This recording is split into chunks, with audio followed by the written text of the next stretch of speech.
তো একটা পার্ট শেষ হয়েছে, আরেকটা পার্ট এখন আমি পড়বো। যে এখন তো বুঝলাম যে সব আয়নিক যৌগের মধ্যে কিভাবে দ্রবণীয়তার প্রক্রিয়াটা, কিভাবে তোমার পুলারের মাধ্যমে কিভাবে দ্রবণীয়তা হয়। দ্রবণীয়তা খুবই মানে এটা খুবই খুবই ইম্পর্টেন্ট একটা চ্যাপ্টার। তো দ্রবণীয়তার শর্তটা কিতা চ্যাপ্টার বলতে টপিক আঁকি যেটা হইতে পারলাম যে আমি তো দ্রবণীয়তা একমাত্র তোমার আয়নিক যৌগের ক্ষেত্রে গঠিত হয়ে থাকে দ্রবণীয়, কারণ এটা পুলার হিসেবে ব্যবহৃত হয়। তো যেহেতু সব বুঝলাম, এখন দ্রবণীয়তার শর্ত কি কি, মানে শর্তটা ওই বকিতা সব কিছুরও তোমার শর্ত বৈশিষ্ট্য আছে। শুধু এমন নয় যে আমি পুলার ডাইপুল কাকে বলে, বা আমি হাইড্রোজেন বন্ধন কাকে বলে দীক্ষা, হাইড্রোজেন বন্ধন কাকে বলে দীক্ষা আমি হাইড্রোজেন H2 অণু আছে, H2SO ক্ষেত্রেও আছে দীক্ষা। এই দুইটা জিনিস দেখেই আমি ফোরটাই কইলাম না, ফোরটারে আমি কই দিমু যে যেহেতু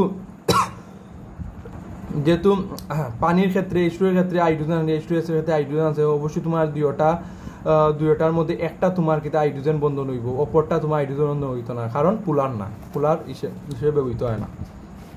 ওকে, তো পয়লা নম্বর টপিক হইল কোনো যৌগের হাইড্রেশন শক্তি ল্যাটিস শক্তির চেয়ে বেশি হলে যৌগটি পানিতে দ্রবণীয় হয়। মানে হাইড্রোজেন শক্তি ল্যাটিস শক্তি থেকে, এই যে হাইড্রোজেন শক্তিটা আছে না তোমার ল্যাটিস শক্তি থেকে যদি বেশি হয়, এটার থেকে যদি বেশি হয় তাহলে এটা পানি দ্রবণীয় হইব। কিতা, কারণ হাইড্রোজেন শক্তিটা কিতা, কারণ যে কোনো একটা যৌগ পানির সাথে বিক্রিয়া কইরা যেটা তৈরি হয় এটা হাইড্রোজেন শক্তি। ওকে, এখানে তোমার যেহেতু বেশি হয় এটাই খুঁজছে যেহেতু পানিতে এটা দ্রবণীয় হইব, কারণ যেহেতু হাইড্রোজেন শক্তি পানিতে দ্রবণীয় হিসেবে ব্যবহৃত হয়।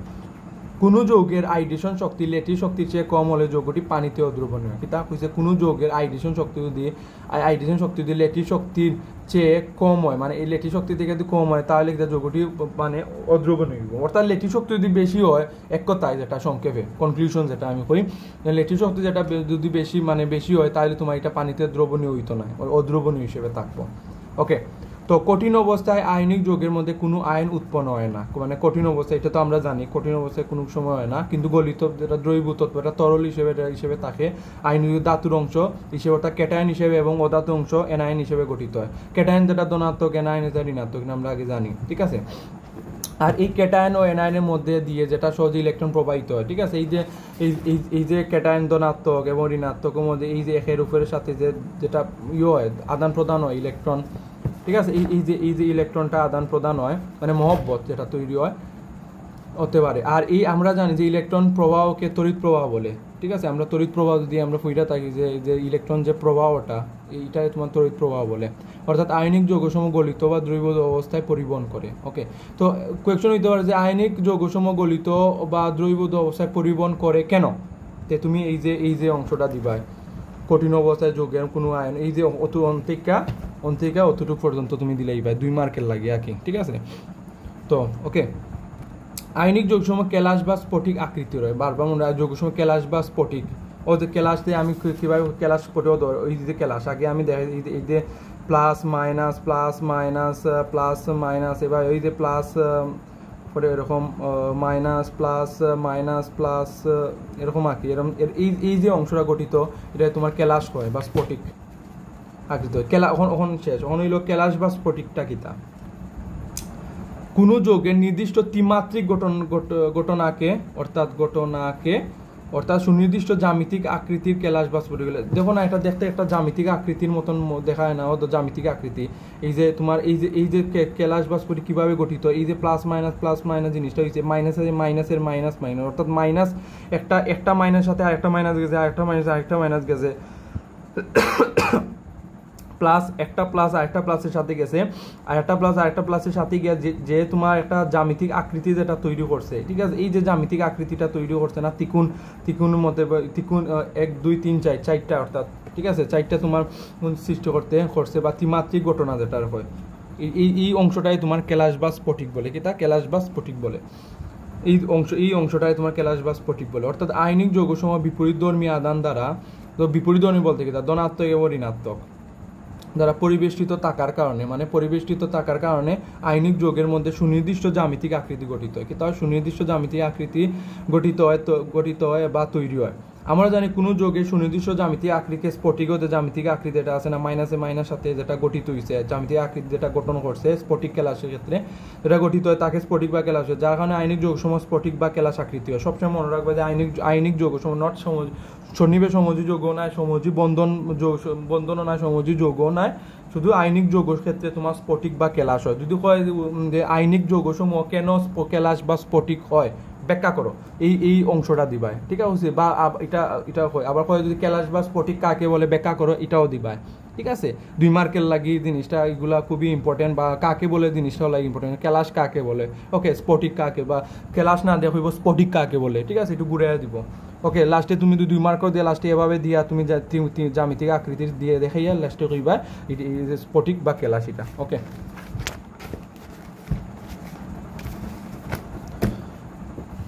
তো আয়নিক যৌগসমূহ কি হয় তাপ ও চাপে ভঙ্গুর হয়, মানে যে সময় আয়নিক যৌগসমূহ তাপ কারণ কি তাহলে এই তাপ ও চাপে ভঙ্গুর হয়, কারণ আয়নিক যৌগসমূহ অবশ্যই এর একটা ধাতু আছে, এমন ধাতু তো আমরা আগে পড়ছি যে ধাতব বন্ধনের ক্ষেত্রে চকচক হয়, উজ্জ্বল দেখায়, তাপ ও চাপে জিনিসটা হয় ভঙ্গুর হয়, ওকে।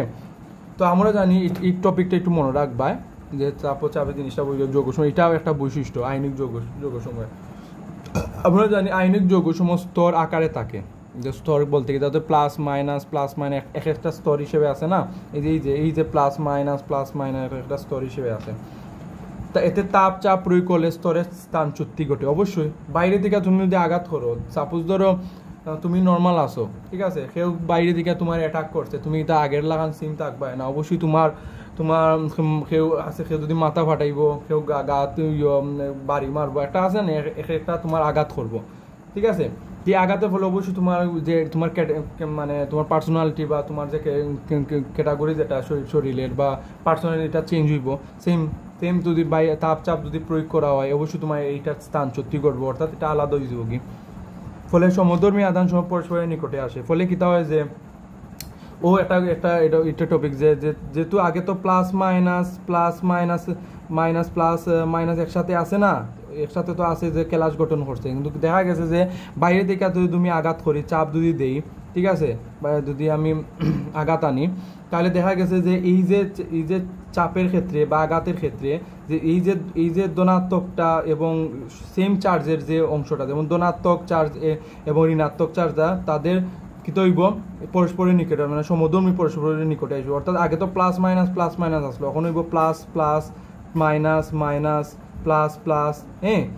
মাইনাস এরকম, মানে সমানধর্মী চার্জ একের উপরে পরিপূরক হিসেবে আইব, কারণ এটা স্থানচ্যুতি ঘটে গেছে তো এ কারণে, যার কারণে আইনিক যৌগসমূহ তাপ ও চাপে ভঙ্গুর হয়, ঠিক আছে? কারণ একটা কোয়েশন আছে, আইনিক যৌগসমূহ তাপ ও চাপে ভঙ্গুর হয় কেন, ঠিক আছে? এই যে তাপ ও চাপে ভঙ্গুর হয় কেন, 2 মার্কের শেষ অর্থটুক দিলেই পায়, ঠিক আছে? তাপ ও চাপে ভঙ্গুর হয় কেন, সে 2 মার্কের অভাব নাই। কোয়েকশন করতে গেলে প্রচুর, মানে কোয়েকশন 2 মার্কের হোক, 3 মার্কের একটু ঘুরেও দিতে পারে, ওকে।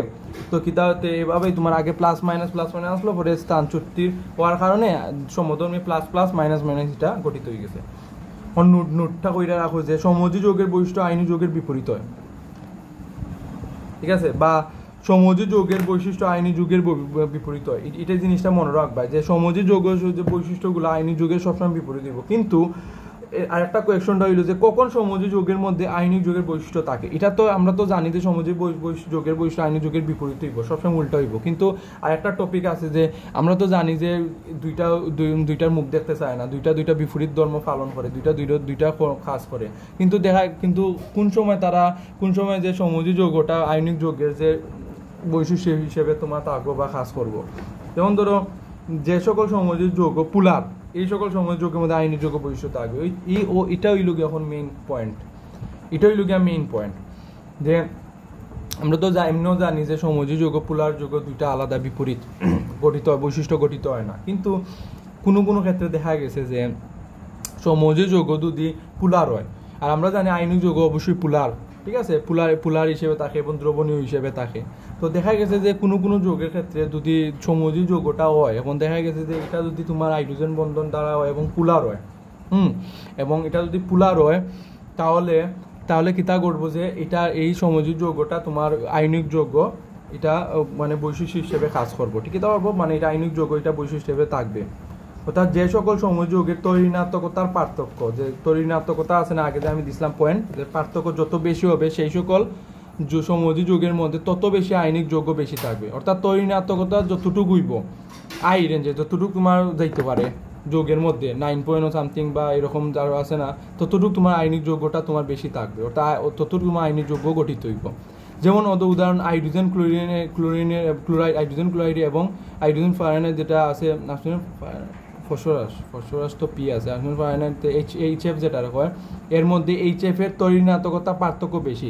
হাইড্রোজেন ক্লোরাইডের মধ্যে তোমার এইচএফ এর তোমার পার্থক্য, হাইড্রোজেন ক্লোরাইডের মধ্যে এইচএফ এর মধ্যে দেখা গেছে যে এই যে এইচএফটা এর মধ্যে তরিণাত্মকতা পার্থক্য বেশি, মানে এই যে তরিণাত্মকতা দেখা গেছে হাইড্রোজেন থেকে আলাদা আলাদা হইরা, আমি তরিণাত্মকতা আগে দেখাইছি না, হাইড্রোজেন অত, ঠিক আছে,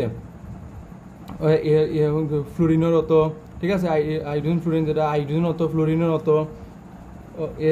এটা পার্থক্য, এটা মাইনাস হইরা যদি পার্থক্য বেশি হয় তরিণাত্মকতা তা মানে হাইড্রোজেন ক্লোরাইড থেকে, তাহলে দেখা যাইব যে হাইড্রোজেন ক্লোরাইডের চেয়ে মানে হাইড্রোজেন ফ্লোরিন যেটা ফ্লোরিন এর মধ্যে আইনিক যৌগের বৈশিষ্ট্য বেশি থাকবে। অর্থাৎ আমার হাইড্রোজেন ক্লোরিন দেখা গেছে যে তরিণতা পার্থক্য হইরা দেখা গেছে যে এটা তরিণাত্মকতা কম, ঠিক আছে, তরিণাত্মকতা কম এবং এইচএফ এর তরিণাত্মকতা বেশি। যেহেতু তরিণাত্মকতা বেশি এবং আমরা জানি যে সমযোজী যৌগের যেহেতু পুলার তরিণাত্মকতা যত বেশি হইব আইনিক যৌগ তত এটা গঠিত হইব, তাইলে দেখা গেছে যে এই হাইড্রোজেন HCl এর ক্ষেত্রে তোমার এইচএফটা তোমার বেশি গঠিত হয়, যার কারণে কি তা এইচএফ এর মধ্যে আইনিক যৌগের বৈশিষ্ট্য বেশি থাকবো। ওকে, এটা সমযোজী যৌগ আর সত্ত্বেও কিতা হইব তোমার আইনিক যৌগ এটা মানে এটা মাইনাস চলবো, কিতা হইছে বুঝছো, যে সমযোজী যৌগ এটা এইচএফ, কিন্তু তাহা সত্ত্বেও যে দেখা গেছে যে বৈশিষ্ট্যের কারণে আইনিক যৌগ এটা মাইনাস চলে, বৈশিষ্ট্যটা মাইনাস চলে, ঠিক আছে। তো এই যে জিনিসটা, এটা দুইভাবে জিনিসটা পাওয়া যায়। যেমন ধরো কখন তোমার সমযোজী যৌগের মধ্যে আইনিক যৌগের বৈশিষ্ট্য থাকে বা থাকবে, বা আরেকটা হইল গিয়া একটি আইনিক যৌগের মধ্যে কখন সমযোজী যৌগের বৈশিষ্ট্য বেশি থাকে, ঠিক আছে। এটা দুইটা একটাই সেমই, কিন্তু কোয়েকশনটা একটু ডিফারেন্ট। দেখো আগে কইছে কি তা কখন সমযোজী যৌগের মধ্যে আইনিক যৌগ বেশি থাকবো, এখন অন্য কইছে কি তা একটি আইনিক যৌগের মধ্যে কখন সমযোজী যৌগের বৈশিষ্ট্য বেশি থাকবো, সেম ওটাই, ঠিক আছে। তো এটা একটু জাস্ট ঘুরিয়ে দিছে, এখানে তোমার কোয়েকশনটা এখানে তোমার এটা দিলাম, কারণ দুইটা যদি দে বুঝতে তোমার সুবিধা হইব। ওকে, তো আজকে মোটামুটি পুলার আয়ন আর পুলার আয়ন আর এর মধ্যে ক্যাটায়নের পুলার আয়ন ওইটা শেষ হইল। নেক্সট টপিক হইব তোমার হাইব্রিডাইজেশন বা সংকরায়ন, মাস্ট বি ইম্পর্টেন্ট, এটা হাইব্রিডাইজেশন এবং সংকরায়ন, এটা ঠিক আছে। তো পুলার আয়ন কিতা, একটি ক্যাটায়ন যখন এনায়ন নিকটে আসে অথবা এনায়ন যখন ক্যাটায়নের নিকটে আসে, তখন ক্যাটায়নের প্রভাবে এনায়ন ইলেকট্রন মেঘ কিছু ক্যাটায়নের দিকে সরে আসে, ইলেকট্রন মেঘে সরে আসাকে পুলার আয়ন বলে, ঠিক আছে। যে সকল পুলার আয়ন যত বেশি হবে সে সকল যৌগের আয়নিক বৈশিষ্ট্য তত কম হবে, বা সমজীব বন্ধন বেশি হইব। কারণ যে সকল পুলার আয়ন তোমার যত বেশি হবে সে সকল যৌগের মধ্যে আয়নিক বৈশিষ্ট্যটা তোমার কিন্তু বন্ধনটা বেশি হইব, ঠিক আছে। অর্থাৎ কোনো যৌগের মূলে পুলার আয়ন কীরকম হবে তা জানার জন্য বিজ্ঞানী ফাজান একটি নীতি প্রদর্শন হয়, যাকে পুলার সম্পর্কিত ফাজানের নীতি বলে। এটা মনে রাখবা যে ফাজানের নীতি কাকে বলে, হইবা যে কোনো যৌগের বা মূলে পুলার আয়ন কীরকম হবে তা জানার জন্য বিজ্ঞানী ফাজান একটি নীতি প্রদর্শন করেন, যাকে পুলারের সম্পৃক্ত ফাজানের নীতি বলে।